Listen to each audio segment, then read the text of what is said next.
Gender adalah perbedaan-perbedaan sifat, peranan, fungsi, dan status antara laki-laki dan perempuan yang bukan berdasarkan pada perbedaan biologis, tetapi berdasarkan pada relasi sosial budaya yang dipengaruhi oleh struktur masyarakat yang lebih luas.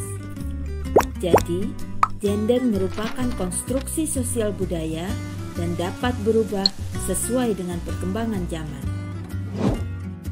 Pengarus utamaan gender atau PUG adalah strategi yang dilakukan secara rasional dan sistematis. Pengarus utamaan gender bertujuan untuk mencapai keadilan dan kesetaraan gender dalam aspek kehidupan manusia melalui kebijakan dan program pembangunan. Pengarus utamaan gender memperhatikan pengalaman, aspirasi, kebutuhan, dan permasalahan perempuan dan laki-laki termasuk di dalamnya lansia, anak-anak di bawah umur, orang-orang dengan kebiasaan berbeda atau difabel, serta orang-orang yang tidak mampu secara ekonomi dan lain sebagainya. Perencanaan dan penganggaran responsif gender atau PPRG merupakan sebuah proses untuk mengintegrasikan pengarus utamaan gender ke dalam proses perencanaan dan penganggaran pembangunan.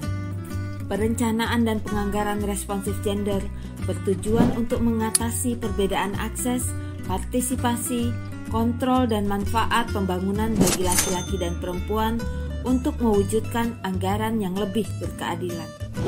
Sampai saat ini, terdapat berbagai persoalan gender di dalam masyarakat kita. Beberapa persoalan gender ini diantaranya adalah diskriminasi, di mana kesempatan hanya diberikan kepada jenis kelamin tertentu saja, misalnya kesempatan untuk menempuh pendidikan yang lebih tinggi. Stigma atau stereotyping, seperti misalnya anak perempuan biasanya cuma bisa menangis saja, sementara anak laki-laki dianggap lebih kuat dan bisa bebas bermain di mana saja. Beban ganda, di mana perempuan selain bekerja mencari nafkah juga harus mengurus keperluan rumah tangga.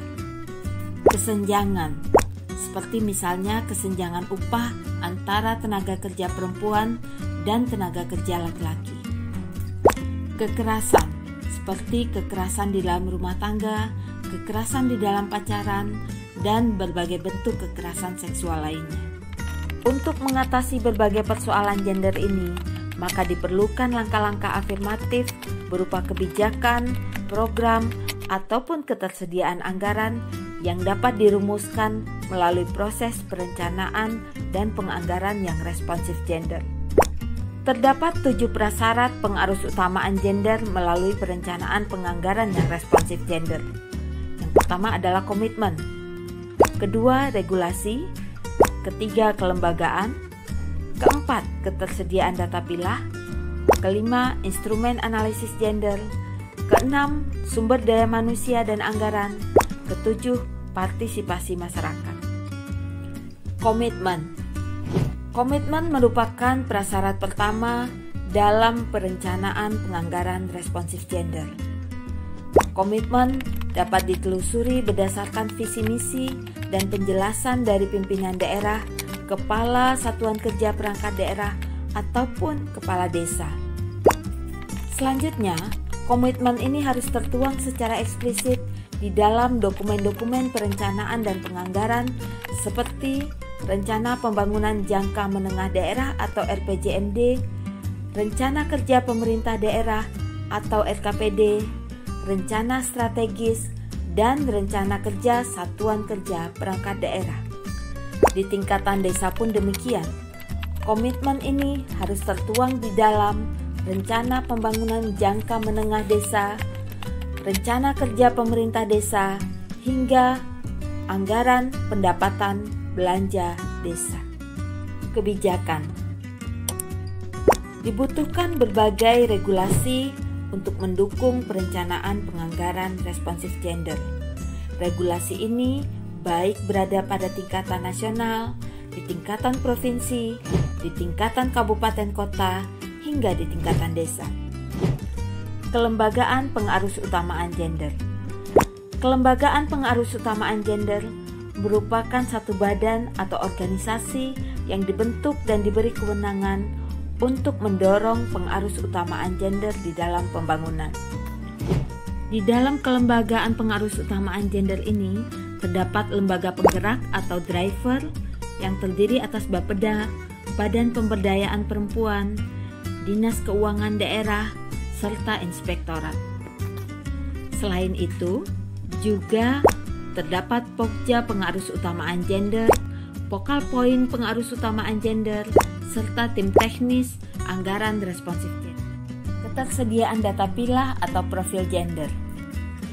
Profil gender ini harus mampu menyediakan informasi terkait kondisi demografi, sosial budaya, serta ekonomi di dalam masyarakat secara terpilah laki-laki dan perempuan.